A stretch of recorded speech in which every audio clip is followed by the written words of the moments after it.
Friends, breach of contract हमने देखा था, anticipatory breach, actual breach, types of damages. जब हम डैमेजेस वर्ड सुनते हैं तो दिमाग में क्वेश्चन आता है, डैमेजेस क्या और पेनल्टी क्या? सेक्शन 74 में आपको एक्सप्लेन किया है पेनल्टी एंड लिक्विडेटेड डैमेजेस। जो रीजनेबल अमाउंट है उसको डैमेजेस बोलते हैं, जो एक्सोर्बिटेंट हायर अमाउंट है, अनरीजनेबल है, उसको पेनल्टी बोलते हैं। इंग्लैंड में दोनों क्लेम हो सकते हैं, इंडिया में सिर्फ डैमेजेस क्लेम हो सकते हैं। Read in detail. फ्रेंड्स, जब ब्रीच ऑफ कॉन्ट्रैक्ट होता है, ब्रोकन पार्टी से aggrieved party, suffered party compensation claim करेगी। उस कंपेसेशन को दो पार्ट में डिवाइड किया जाएगा, एक डैमेजेस एंड दूसरा है वो पेनल्टी। इंडिया में कोर्ट सिर्फ डैमेजेस ही एक्सेप्ट करती है, लेकिन इंग्लिश लॉ में, इंग्लैंड में जो सम आपने फिक्स किया है, पहले से बोल दिया था 10 तारीख को परफॉर्म करना, परफॉर्म नहीं करोगे तो इतना अमाउंट लूंगा, तो पेनल्टी भी हो सकता है, लिक्विडेटेड डैमेजेस भी हो सकता है। आपने क्या वर्ड यूज किया वो इंपॉर्टेंट नहीं है, नेचर है वो देखना है आपको। इंग्लैंड में दोनों अलाउड है, damages and penalty. Genuine amount है, प्री एस्टिमेटेड है, वो जो रीजनेबल अमाउंट है, जो पहले से कंपेंसेशन फिक्स किया जाता है, उसको हम डैमेजेस बोलते हैं। अनरीजनेबल है, एक्सोर्बिटेंट हाई है, उसको हम पेनल्टी बोलते हैं। आपका एक्चुअल लॉस से ज़्यादा अमाउंट लेते हो तो वो पेनल्टी है। इंडियन लॉ में पेनल्टी एंड डैमेजेस के बीच में बहुत डिफरेंस ही कुछ नहीं है। कोर्ट इन इंडिया बोल रही है कि आप ब्रीच ऑफ कॉन्ट्रैक्ट की वजह से जो लॉस हुआ है उतना ही क्लेम करो, रीजनेबल अमाउंट ही क्लेम करो, रीजनेबल कंपेंसेशन ही आप लो, क्योंकि हमारा इंडिया का कॉन्स्टिट्यूशन बोल रहा है कि किसी को भी अनजस्टिस नहीं होना चाहिए। उसकी सिचुएशन समझो, बाद में उससे कुछ आप पेनल्टी डालो। इसीलिए इंडिया में सिर्फ डैमेजेस अलाउड। डैमेजेस है वो एक्चुअल लॉस से एक्सीड नहीं हो सकते। ब्रीच ऑफ कॉन्ट्रैक्ट जिसने किया हुआ है उस बंदे से aggrieved party, suffering party, weaker party वो डैमेजेस क्लेम कर पाएगी। फिर उसके एक्सेप्शन भी है, पब्लिक ड्यूटी इन्वॉल्व है और बॉन्ड साइन किया है, तो बॉन्ड का अमाउंट वेदर डैमेजेस और पेनल्टी कैन बी क्लेम। आपने 7 रास्ता से लेके विक्टोरिया पुल तक का ओवरब्रिज का काम किसी को दिया और कॉन्ट्रैक्ट किया 5 साल में खत्म होना चाहिए, नहीं करोगे तो 5 करोगे पेनल्टी, तो वो क्लेम हो सकता है। वो खत्म नहीं करेगा तो आपको पे करना है। Compensation will be paid if bond is sine for the public duty. Public duty में आपने जो काम करना था वो नहीं किया है, आपने बॉन्ड साइन किया है, तो आपको बॉन्ड का अमाउंट पे करना पड़ेगा। ए और बी के बीच में कुछ कॉन्ट्रैक्ट था, कलकत्ता में मैं सर्जन डॉक्टर की तरह प्रैक्टिस नहीं करूंगा, सेल ऑफ गुडविल की तरह। आपने प्रैक्टिस स्टार्ट किया है तो आपको डैमेजेस पे करना पड़ेगा, कंपेंसेशन पे करना पड़ेगा। एग्रीमेंट में लिखा था कलकत्ता में प्रैक्टिस नहीं करना, प्रैक्टिस करोगे तो 50,000 का कंपेंसेशन, तो वो पे करना पड़ेगा। फ्रेंड्स, एग्जाम्पल ना 8 में आपने सर्जन डॉक्टर वो हमने कर दिया। 9 10,000 है वो बोरो किया था, लेकिन डिफॉल्ट होगा तो आपको 5 इंस्टॉलमेंट 4,000 के पे करने हैं। लिया था 10, देना 20 है, तो ये अमाउंट अनरीजनेबल होने की वजह से पेनल्टी मानी जाएगी।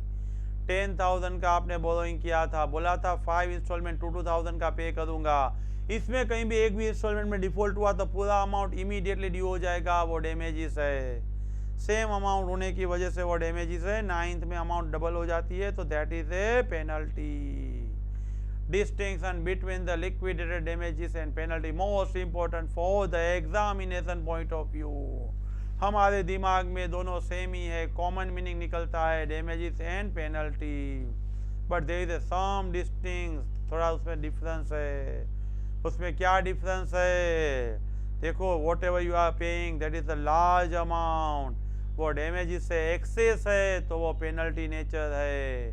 आपको बोला था 10 तारीख को पे करूंगा तो 1 लाख और उससे बाद में करूंगा तो 1.5 लाख, तो एक्सेस अमाउंट है वो पेनल्टी है। Whatever wordings you are use, आप पेनल्टी बोलो या डैमेजेस बोलो, उससे मतलब नहीं है। नेचर क्या है वो देख के कोर्ट डिसाइड करेगी, ट्रूथ डिसाइड करेगी whether it is a damages और पेनल्टी। किसी ऑफेंडिंग पार्टी को सबक सिखाना है, terrorism of the offending party है तो वो पेनल्टी है, लेकिन जेन्युइन अमाउंट ले रहे हो, आपको नुकसानी हुई है इसीलिए आप ले रहे हो तो वो डैमेजेस है। इंडिया में वो डिस्टिंक्शन इंपॉर्टेंट नहीं है, डिस्टिंक्शन है ही नहीं। क्यों? हमारे यहाँ इंडिया में बोला है कि आपको सिर्फ रीजनेबल अमाउंट ही लेना है, किसी का ब्रीच ऑफ कॉन्ट्रैक्ट का आपको गैर फायदा नहीं लेना है, पेनल्टी नहीं लेना है। आप ब्रीच ऑफ कॉन्ट्रैक्ट की वजह से डैमेजेस तो क्लेम करेंगे ही, उससे अलावा और कौन से राइट आपके पास है? रिसीजन ऑफ द कॉन्ट्रैक्ट, आपको परफॉर्म करना था, आपने परफॉर्म नहीं किया, मैं डिस्चार्ज हो गया, मैं एब्सॉल्व हो गया, कॉन्ट्रैक्ट कैंसिल होगा, रेप्यूटेड होगा, मैं लायबल नहीं होगा। ब्रोकन पार्टी है तो उसके सामने सफर्ड पार्टी डिस्चार्ज हो जाएगी। आपने बोला था 50 बैग आपको गुड्स दूंगा, मैंने बोला था मनी दूंगा, आप मुझे गुड्स नहीं दे रहे, मैं आपको मनी भी क्यों दूं? मैं आपको मनी भी नहीं दूंगा।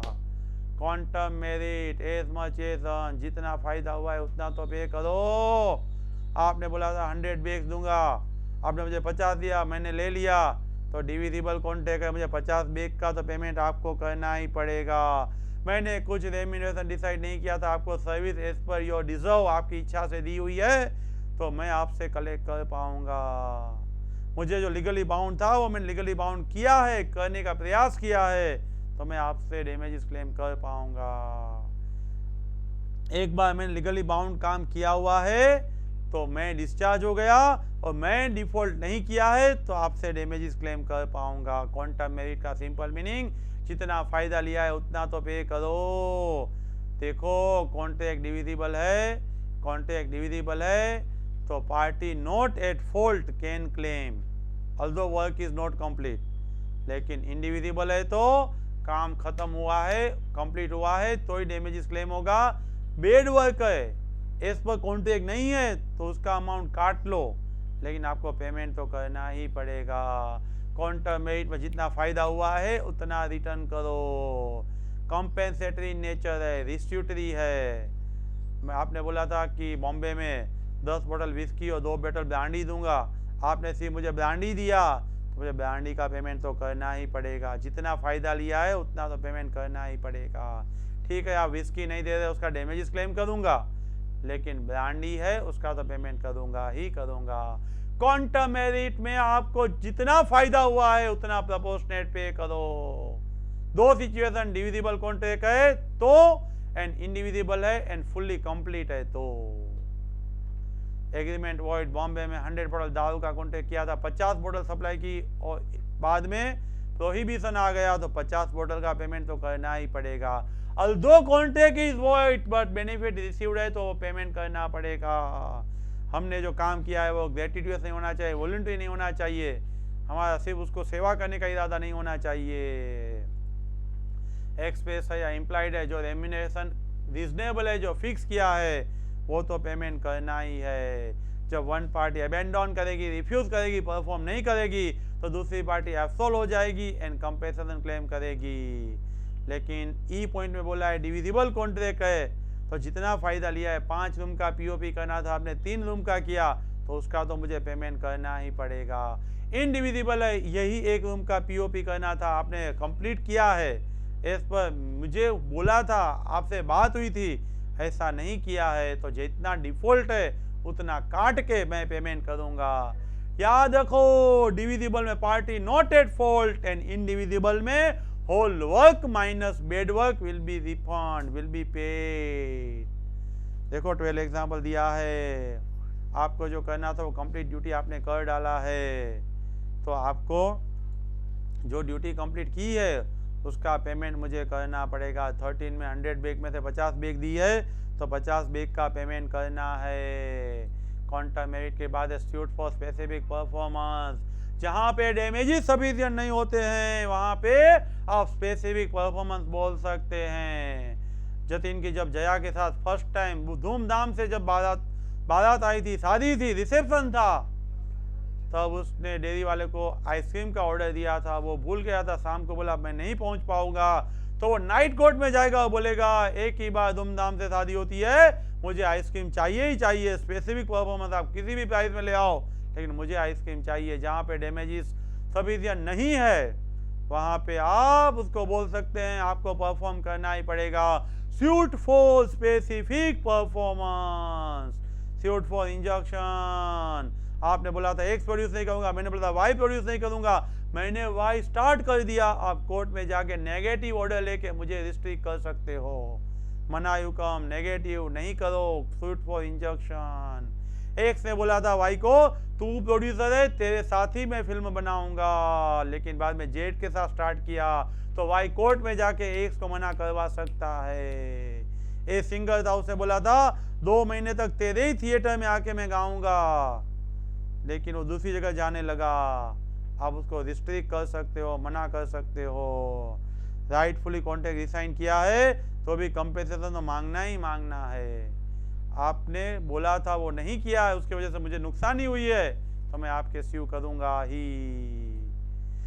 ए ने बी को बोला था 2 महीने तक 8 वीक में तेरे वहां सिंगिंग के लिए आऊंगा, 6 वीक के बाद विलफुली मना बोल दिया, तो आप उस पर स्यू कर पाओगे, आप उस पर स्यू कर पाओगे। फ्रेंड्स, ब्रीच ऑफ कॉन्ट्रैक्ट होता है तो आप उस पर डैमेजेस को क्लेम कर ही सकते हो। डैमेजेस लिक्विडेटेड डैमेजेस भी हो सकता है, पेनल्टी भी हो सकता है। रीजनेबल अमाउंट पहले से फिक्स की जाती है तो liquidated damages, and unreasonable high amount है तो वो पेनल्टी माना जाएगा।